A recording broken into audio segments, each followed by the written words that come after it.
So a century ago, or a century and a half ago, a leader, entrepreneur, or an innovator created a company. And they needed managers to run those companies. If you look at the educational system here and in Europe, it's predominantly geared towards management. And so that's why organizations are overmanaged and underled. I'm not saying that we need to be overled and undermanaged either. Now, management and leadership are different, but not for the reasons that most people think. Leadership is not mysterious or mystical. It's not the province of a chosen few. It has nothing to do with charisma or some exotic personality trait. Leadership isn't better than management, nor is it a substitute for it. But to move through change, we need to have the emphasis poured out towards leadership. It's paramount. So what is leadership? Well, leadership is vision and strategy. It's communicating vision and strategy. It's motivating action. It's getting buy-in. It's removing barriers. It's taking complex systems and people and creating innovation, opportunities, and growth. What's management? Management is taking complex systems and people and making things run efficiently and effectively, hour after hour, day after day. Catch this. Here we go. Management's defense. Leadership is playing offense. Management, it's about avoiding hazards. Leadership, it's seizing opportunities. Management, about who and how.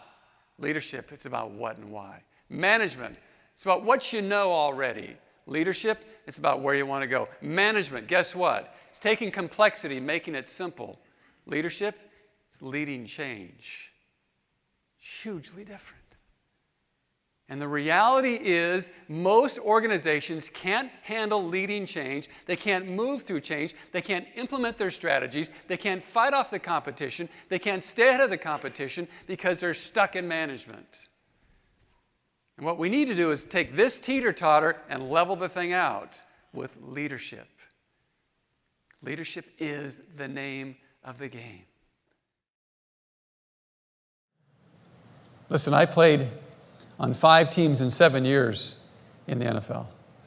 I like to think that I played on the teams that made it possible for all the other teams to go to the Super Bowl. Doesn't mean we weren't the most talented, I tell you, just the opposite. We had what we called selective participants. Guys saying, hey, throw me the ball, it's my contract year, I need more touches. And they were a cancer. Criticized quickly, excused often. When it was their job to get the ball, they gave 100%, but otherwise they coasted. The number one team need is trust.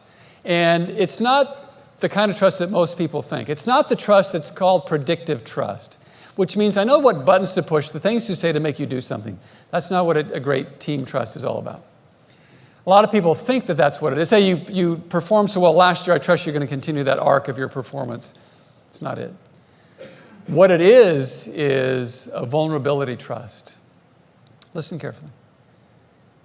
Where you personally bring your shortcomings, foibles, and weaknesses to the team. And any of the team members can do the same thing and not be crucified for it. They won't lose anything in the process. They won't lose self-respect or self-esteem. That's how great teams operate. Too often I find teams, when I go into organizations and work with their teams, that everyone's trying to defend their weaknesses instead of living into their strengths.